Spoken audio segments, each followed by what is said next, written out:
Hello champions, welcome back to optimistic Jeet channel. आप लोगों में से जो भी हमारी वीडियो को पहली बार देख रहे हैं, प्लीज़ चैनल को सब्सक्राइब कर दीजिएगा, बेल आइकन जरूर दबाइए जिससे कि हमारी वीडियोस का नोटिफिकेशन आपको टाइम पे मिल सके। और ये सीरीज़ अगर आप आगे देखना चाहते हैं तो जुड़े रहिए हमारे चैनल से। करंट अफेयर की सीरीज़ में हम देख रहे थे दिसंबर का करंट अफेयर, जिसमें हमने 2 पार्ट आपके कंप्लीट कर लिए हैं। आज है हमारा दिसंबर का पार्ट 3। तो सबसे पहले हम शुरुआत करते हैं और आपका पहला पॉइंट है ग्लोबल एविएशन सेफ्टी इंडेक्स 2022, यानी कि वैश्विक विमानन सुरक्षा सूचकांक 2022। वैश्विक विमानन सुरक्षा सूचकांक 2022। तो जब भी हम कोई रैंकिंग पढ़ते हैं तो उस रैंकिंग को लाने वाला इंस्टीट्यूट कौन है, इंडिया की रैंक क्या है और उसमें फर्स्ट सेकंड थर्ड कौन है, और अगर इंपॉर्टेंट लगे तो ज़रूर हमें देखना चाहिए कि उस ऑर्गेनाइजेशन का आपका हेडक्वार्टर कहाँ पे है। तो सबसे पहले अगर हम बात करें तो ग्लोबल एविएशन सेफ्टी रैंकिंग जो है वो लेके आता है विमानपत्तन संगठन, यानी कि एयरपोर्ट ऑर्गेनाइजेशन, जिसका हेडक्वार्टर आपका है मॉन्ट्रियल में। तो इसको कौन लेके आता है? Airport organisation. इसका हेडक्वार्टर है मॉन्ट्रियल में। मॉन्ट्रियल। और इसमें इंडिया की अगर हम रैंकिंग की बात करें तो इंडिया आज है 48th रैंक पे है। वैश्विक विमानन सुरक्षा सूचकांक में इंडिया की रैंकिंग है 48th। और अगर हम देखें कि इसमें सुधार हुआ है कि नहीं हुआ है तो आपको बता दें कि 2018 में 2018 में इंडिया की रैंक थी 102, 102वां स्थान था भारत का। ठीक है। और इससे जुड़े हुए 2 पॉइंट हम और देखेंगे। अगर इसमें हम बात करें फर्स्ट सेकंड और थर्ड रैंक किसकी है, तो फर्स्ट रैंक आपकी है सिंगापुर, दूसरा है यूएई और तीसरा है आपका साउथ कोरिया। पहला आपका कौन सा है? सिंगापुर, दूसरा है यूएई यानी आपका संयुक्त अरब अमीरात, और तीसरा आपका जो है वो है साउथ कोरिया, दक्षिण कोरिया। ये 3 आपके टॉप 3 में जो आपकी कंट्रीज हैं। और इसी से जुड़ा एक और पॉइंट नोट कर लीजिएगा कि जो एयर ट्रांसपोर्ट कमेटी होती है, कौन सी? Air transport committee. कौन सी कमेटी? Air transport committee. इसके जो चेयरमैन हैं वो एक इंडियन है, शेफाली तनेजा। कौन है? Shefali Taneja. Shefali Taneja. She is the chairman of air transport committee. Air transport committee की चेयरमैन है। और अगला आपका जो हम देखते हैं ये हो गया इसका इंपॉर्टेंट करंट अफेयर। इसके बाद आपका बहुत इंपॉर्टेंट है यूएनएससी की प्रेसिडेंसी। तो सबसे पहले हम देखेंगे यूएनएससी क्या है। संयुक्त राष्ट्र सुरक्षा परिषद। तो ये संयुक्त राष्ट्र संघ का एक भाग है, यूएन का एक ये बॉडी है, और इसमें 15 मेंबर होते हैं। अगर हम यूएनएससी की बात करें तो यूएनएससी में कितने मेंबर्स हैं? 15, जो कि होते हैं 5+10। कितने होते हैं? 5+10। जो यहाँ पे 5 होते हैं ये होते हैं permanent member of United nation security council. संयुक्त राष्ट्र सुरक्षा परिषद के स्थायी सदस्य होते हैं 5, और 10 होते हैं अस्थायी, यानी कि non permanent members of UNSC. जो नॉन परमानेंट मेंबर्स होते हैं ये 2 साल के लिए चुने जाते हैं। ठीक है। नॉन परमानेंट मेंबर का टेन्योर कितना होता है? 2 इयर्स का होता है। और जो इंडिया है वो जनवरी 2021 से दिसंबर 2022 तक इंडिया नॉन परमानेंट मेंबर था। ठीक है। जनवरी 2021 से और दिसंबर 2022 तक, जनवरी 2021 से दिसंबर 2022 तक भारत इसका नॉन परमानेंट मेंबर था, अस्थायी सदस्य था। किसका? संयुक्त राष्ट्र सुरक्षा परिषद का। और जो इसकी अध्यक्षता की अगर हम बात करें, यानी कि presidency of the UNSC council, presidency of the UNSC, अगर संयुक्त राष्ट्र सुरक्षा परिषद की अध्यक्षता की बात करें तो ये हर 1 महीने के लिए रोस्टर सिस्टम के अकॉर्डिंग अलग अलग देशों को मिलती है। और भारत को ये प्रेसिडेंसी यानी कि ये अध्यक्षता करने का मौका 2 बार मिला। एक आपका मिला अगस्त 2021 में और दूसरा आपका मिला दिसंबर 2022 में। ठीक है। तो अगर हम इसमें प्रेसिडेंसी की बात करें तो इंडिया अगस्त 2021 और दिसंबर 2022, ये 2 बार भारत प्रेसिडेंसी किया है यूएनएससी की, यानी संयुक्त राष्ट्र सुरक्षा परिषद की अध्यक्षता भारत ने 2 बार की है 2 महीनों के लिए। एक बार की है अगस्त 2021 में और एक बार की है दिसंबर 2022 में। तो ये आपके जुड़े हुए करंट अफेयर्स थे यूएनएससी से जुड़े हुए। इसके बाद हम देखते हैं world wide cost of living index, दुनिया भर में रहने का लागत सूचकांक। दुनिया भर के जो देश हैं जहां पे रहने में कितना खर्च हो सकता है, वहां पे जो लिविंग है वो कितना कॉस्टली है, उसके बेसिस पे एक प्रायोरिटी लिस्ट बनाई गई, जिसमें आपका इंडिया के कोई खास ऐसे सिटीज तो नहीं आए हैं कुछ खास रैंकिंग में, बट फिर भी हम देखेंगे कि उसमें इंडिया का जो बेंगलोर है, इंडिया का जो बेंगलोर है उसकी रैंक है 161। ठीक है, इस इंडेक्स में क्या है, world wide cost of living index की मतलब दुनिया भर के देशों में रहना कितना महंगा है उसके आधार पर, जिसमें सबसे ज्यादा महंगा है वो सबसे ऊपर, उससे कम महंगा जहां पे रहना है वो दूसरे स्थान पर। इस तरीके से एक लिस्ट है जिसमें भारत का जो बेंगलोर शहर है वो है पूरे दुनिया में 161वें नंबर पे, यानी भारत का सबसे महंगा शहर है बेंगलोर और दुनिया का वो 161वें नंबर पे है। 161st रैंक है बेंगलोर की इस लिस्ट में और इंडिया का वो फर्स्ट है। अगर हम बात करें पूरी दुनिया में अगर फर्स्ट सेकंड थर्ड की, तो फर्स्ट और सेकंड पे आपके फर्स्ट पे आपके दो कंट्रीज आती है, दो सिटीज आती हैं, एक आपका है सिंगापुर और दूसरा है न्यूयॉर्क। वर्ल्ड वाइड अगर हम बात करें तो फर्स्ट रैंक पे दो हैं, ठीक है, एक आपका है सिंगापुर और दूसरा आपका है न्यूयॉर्क। दूसरा आपका कौन सा है, न्यूयॉर्क। सिंगापुर और न्यूयॉर्क आपके फर्स्ट रैंक पे हैं, दोनों में इक्वली जो भी पॉइंट्स है दोनों के इक्वल हैं, बराबर हैं। और थर्ड रैंक पे आपका है तेल अवीव। थर्ड रैंक पे आपका कौन सा है, तेल अवीव। तेल अवीव इसकी रैंक है थर्ड और ये इजराइल देश का है। ये कहां का है, इजराइल का है, ये इजराइल देश का है। इसको नोट डाउन करिए जिससे कि हम आगे के पॉइंट आपको और। तो हमने देखा कि दुनिया के सबसे महंगे शहरों का जो इंडेक्स है, जो सूचकांक है, जो लिस्ट है, उसमें नंबर 1 पर आपके दो सिटीज हैं, एक आपका है न्यूयॉर्क और एक आपका है सिंगापुर। और थर्ड रैंक पे आपका है तेल अवीव, जो कि इजराइल देश का एक शहर है। तेल अवीव कहां पे है, इजराइल में है। ये हो गया टॉप 3। और अगर हम बात करें कि भारत की कोई सिटी उस लिस्ट में है, तो भारत का जो बेंगलोर शहर है वो उस लिस्ट में 161वें नंबर पे है, यानी कि Bangalore is on the 161st rank in the list of world wide cost of living report या लिविंग इंडेक्स। इसके बाद हमारा नेक्स्ट पॉइंट जो है वो है दिव्य कला मेला 2022। दिव्य कला मेला 2022 अगर हम देखें तो इसके क्या प्रमुख पॉइंट्स हैं, तो इसको किस मिनिस्ट्री ने लॉन्च किया है, इससे सबसे पहला क्वेश्चन यही बनता है कि इसको कौन सी मिनिस्ट्री लेके आई है। तो ये मिनिस्ट्री है ministry of social justice and empowerment. अगर हम दिव्य कला मेला की बात करें तो मिनिस्ट्री है ministry of social justice and empowerment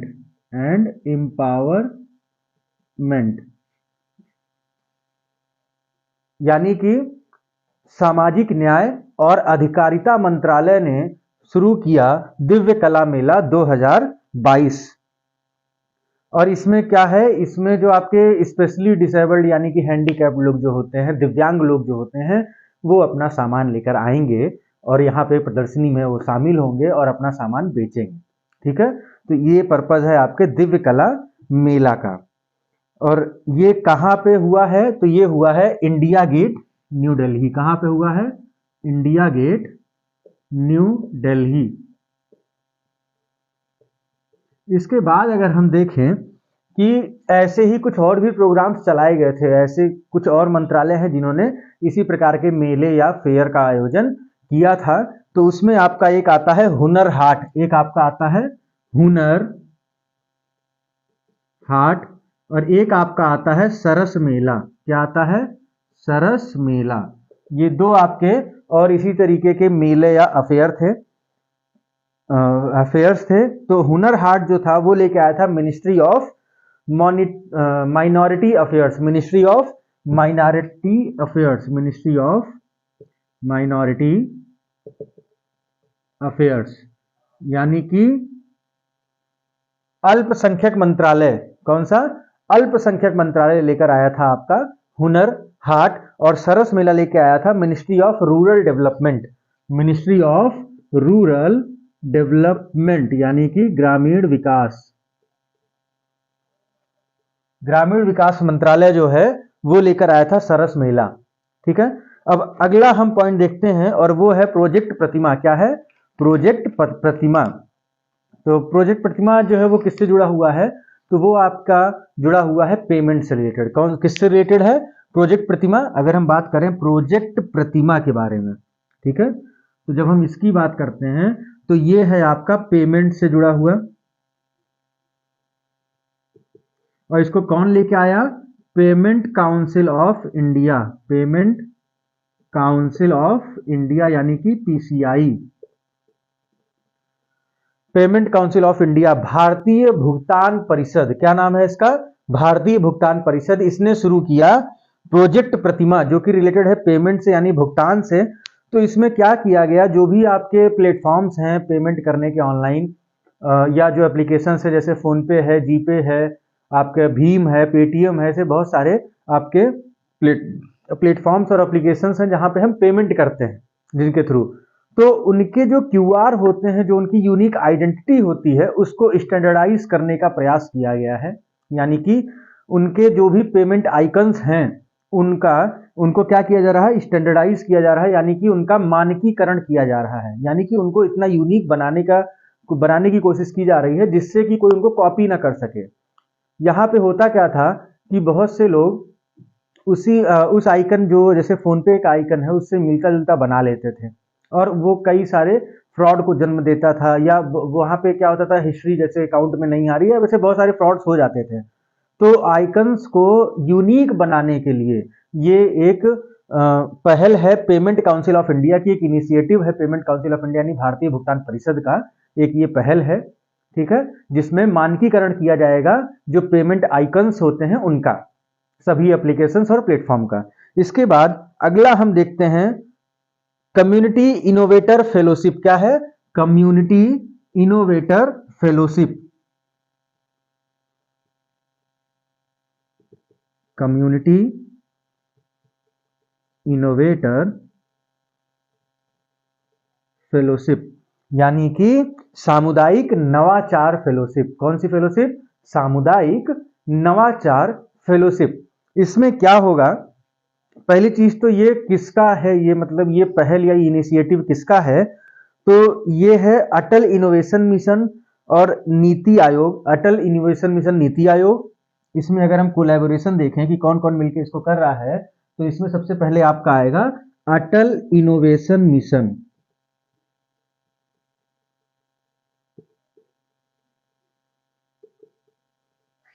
NITI Aayog. Atal innovation mission, NITI Aayog. और ये किसके साथ कोलैबोरेट कर रहा है? ये कोलैबोरेट कर रहा है United Nations development programme. United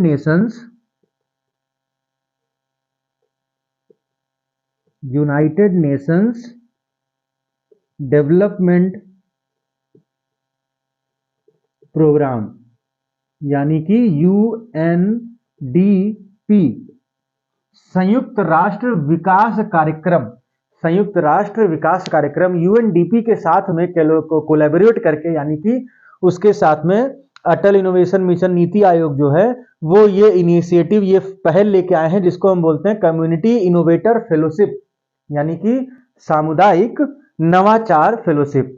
इसमें क्या होगा कि जो हेल्थ केयर है, एजुकेशन है, एग्रीकल्चर है, इनकी जो प्रॉब्लम्स हैं उनका इनोवेटिव सॉल्यूशंस जो है वो दिए जाएंगे। ठीक, किसका? हेल्थ केयर हो गया, एजुकेशन हो गया, एग्रीकल्चर हो गया, इन सब के जो प्रॉब्लम्स हैं उनके इनोवेटिव यानी कि जो नवाचार के रूप में उनकी जो समस्याओं का समाधान किया जाएगा।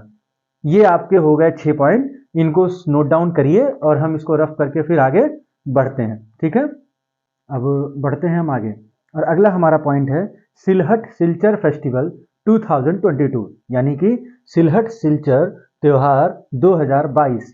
तो ये दो देशों का त्योहार है और इनके बारे में हमें जानना जरूरी है। क्यों? क्योंकि इसमें एक देश हमारा भारत है। तो बात यह है कि जो आपका सिलहट है ये है बांग्लादेश में और सिलचर आपका जो है ये भारत में असम में है। ठीक है, सिलहट कहाँ पे है? सिलहट आपका बांग्लादेश में आता है और सिलचर आपका भारत के असम में आता है। इन दोनों की संस्कृतियों का एक मिक्स, एक संगम होता है, एक ये त्योहार होता है जो 2022 में मनाया गया। और यहाँ पे हमको ये याद रखना जरूरी है कि ये किन दो देशों के बीच का त्योहार है। तो ये भारत और बांग्लादेश का है, और जिसमें सिलहट आपका बांग्लादेश में आता है और सिलचर आपका भारत में आता है, भारत के असम में। और जब असम की बात करते हैं तो असम में एक घाटी है बराक घाटी। कौन सी घाटी है? बराक घाटी, बैरक वैली, यानी कि बराक घाटी, ये आपकी है असम में। और इसका काफी कल्चरल कनेक्शन है बांग्लादेश से। ठीक है, इसका काफी कल्चरल कनेक्शन है बांग्लादेश से। ठीक, तो ये हो गया आपका सिलहट सिलचर फेस्टिवल 2022। इसके बाद हम देखेंगे ऊना असेंबली कॉन्स्टिट्यूएंसी के बारे में। ठीक है, ऊना विधानसभा क्षेत्र के बारे में हम देखेंगे। तो सबसे पहली बात तो ये किस प्रदेश में है? तो ऊना आपका आता है गुजरात में। कहाँ आपका आता है? गुजरात में। ऊना आपका गुजरात में है। और ऊना प्रेसिडेंसी क्यों न्यूज में रही? तो ये आपका गुजरात में जो गिर के वन क्षेत्र हैं, जो आपका गिर रीजन है, फॉरेस्ट एरिया, यहाँ पे डेंस फॉरेस्ट है, डेंस फॉरेस्ट एरिया। तो यहाँ पे बहुत घने जंगल पाए जाते हैं गिर में, जहाँ उसमें एक आपका विधानसभा क्षेत्र आता है ऊना। गुजरात का एक विधानसभा क्षेत्र है, एक असेंबली कॉन्स्टिट्यूएंसी है ऊना। वो न्यूज में इसलिए रही कि वहां से सिर्फ और सिर्फ एक वोटर है उस पूरी कॉन्स्टिट्यूएंसी में, उस पूरी असेंबली कॉन्स्टिट्यूएंसी में एक वोटर रहते हैं। ठीक है, कितने वोटर हैं? सिर्फ एक वोटर हैं, जिनका नाम है महंत जी हरिदास जी उदासीन। महंत जी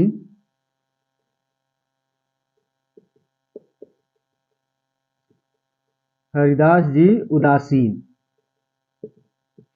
ये उनका नाम है। ये एकमात्र वोटर हैं आपके गुजरात की ऊना विधानसभा क्षेत्र के, यानी कि गुजरात की ऊना जो आपकी कॉन्स्टिट्यूएंसी है, असेंबली कॉन्स्टिट्यूएंसी है, वहां से ये एकमात्र वोटर है। और इस एक वोटर के लिए हमारे जो इलेक्शन कमीशन है उसने वहां पर प्रॉपर एक पोलिंग बूथ, एक वोटिंग सेंटर बनाया था सिर्फ एक वोटर के लिए।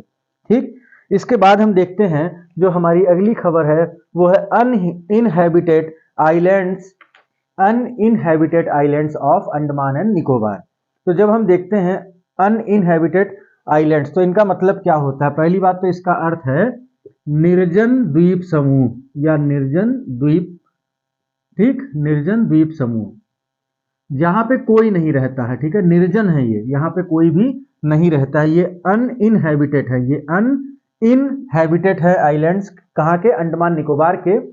तो यहाँ के कुछ आइलैंड्स को अभी हाल ही में हमारी गवर्नमेंट ने, जो परमवीर चक्र विजेता रहे हैं हमारे सेना के, जो परमवीर चक्र विजेता हमारे सैनिक रहे हैं, उनके नाम पे 21 आइलैंड्स के नाम रखे।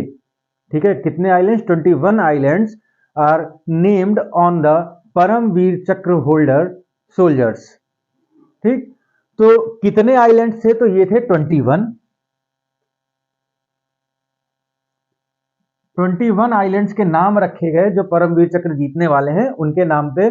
और इनमें अगर हम देखें तो 16 इसमें, यहाँ पे 16 और ये 5, तो 16 जो आपके हैं वो नॉर्थ और मिडिल अंडमान में आते हैं। North middle Andaman, north and middle Andaman में आते हैं। और जो 5 हैं ये आपके आते हैं जो आपका नीचे का हिस्सा है, यानी कि साउथ अंडमान में। कहां आते हैं? साउथ अंडमान में।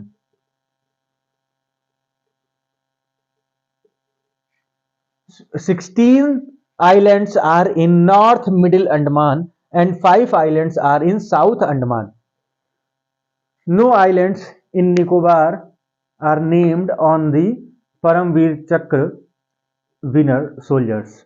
यानी कि जो जितने भी आइलैंड्स आपके 21 हैं ये सभी अंडमान में हैं, निकोबार में नहीं है। लेकिन हमने यहाँ पे अंडमान निकोबार लिखा क्योंकि हम इसका पूरा नाम क्या जानते हैं?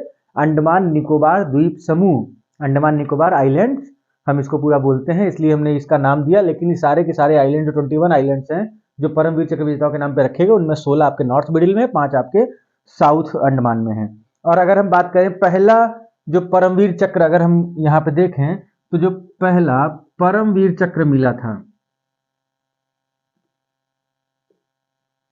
तो पहला परमवीर चक्र हमारे किस सैनिक को मिला था, तो वो थे सोमनाथ शर्मा। कौन थे? सोमनाथ शर्मा। सोमनाथ शर्मा को पहला परमवीर चक्र मिला था। अब हम अगला पॉइंट देखते हैं, और ये है काजीरंगा प्रोजेक्ट। क्या है? काजीरंगा प्रोजेक्ट। तो ये भी हाल ही में चर्चा में क्यों रहा? क्योंकि काजीरंगा प्रोजेक्ट, जो काजीरंगा, पहली बात तो आपका कहां पड़ता है? काजीरंगा आपका है असम में। काजीरंगा कहां है? काजीरंगा आपका है असम में।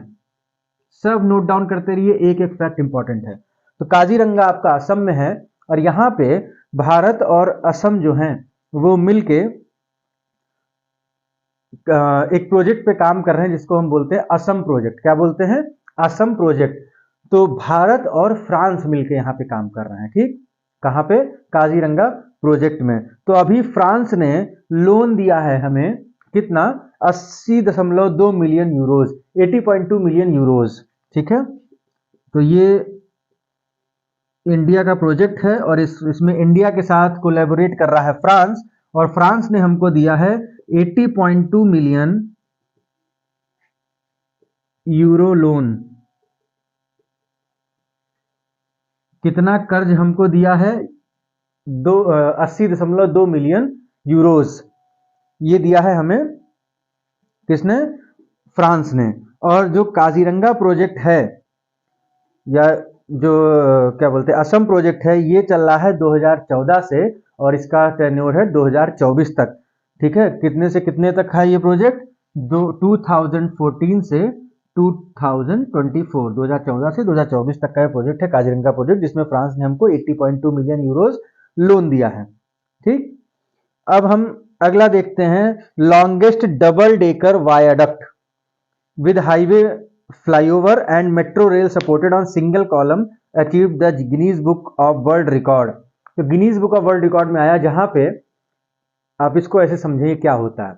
नीचे आप देखते हैं रोड है, अगर आप दिल्ली गए हों तो आपने देखा होगा, और लखनऊ में भी मेट्रो है, और भी हम अगर देखते जो मेट्रोपॉलिटन सिटीज हैं वहां पे आप देखेंगे कि क्या सिस्टम बनाया गया है कि नीचे रोड है, और उसके ऊपर एक सिंगल पिलर पे, सिंगल कॉलम पे, उसको पिलर नहीं बोलते, उसको हम कॉलम बोलते हैं, तो सिंगल कॉलम पे ऊपर मेट्रो का ब्रिज जाता है, जिसमें ऊपर मेट्रो चलती है और नीचे आपकी नॉर्मल गाड़ियां चलती हैं।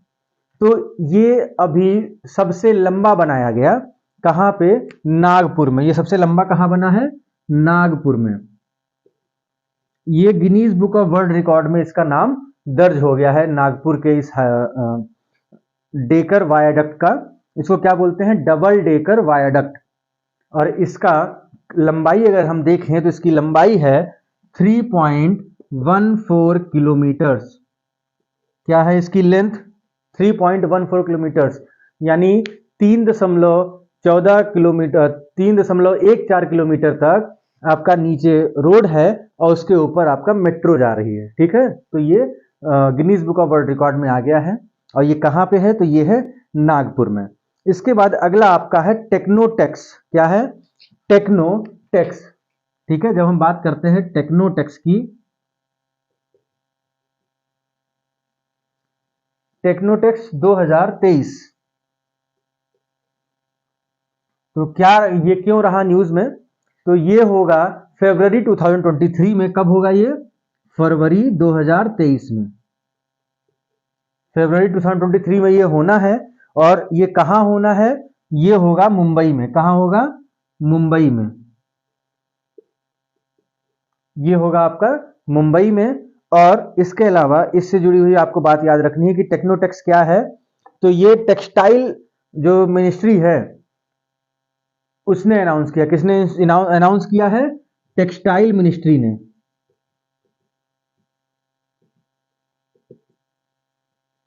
टेक्सटाइल मिनिस्ट्री यानी कि कपड़ा मंत्रालय। टेक्सटाइल मिनिस्ट्री, कपड़ा मंत्रालय जो आपका है ये उसकी पहल है टेक्नोटेक्स 2023। और इसमें क्या होगा कि जो टेक्सटाइल की टेक्नोलॉजी है, जो कपड़ा बनाने की जो बहुत सारी तकनीकी होती हैं, उनसे जुड़ी हुई एक कॉन्फ्रेंस है, उनसे जुड़ा एक संवाद है जो फरवरी 2023 में होगा। कहाँ पे होगा टेक्नोटेक्स 2023? तो वो आपका होगा मुंबई में। और दूसरी चीज कि इसको कौन सा मंत्रालय इसको शुरू कर रहा है, कौन सा मंत्रालय की ये कॉन्फ्रेंस है, कौन से मंत्रालय का ये संवाद है, तो ये है आपका कपड़ा मंत्रालय, यानी कि टेक्सटाइल मिनिस्ट्री। तो यहाँ ये आपका होता है दिसंबर का जो आपका ये पार्ट खत्म। और मिलते हैं आपसे करंट अफेयर की सीरीज के अगले वीडियो में।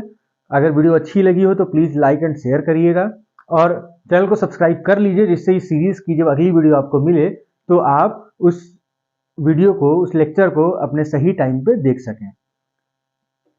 मिलते हैं आपसे नेक्स्ट वीडियो में। Thank you very much.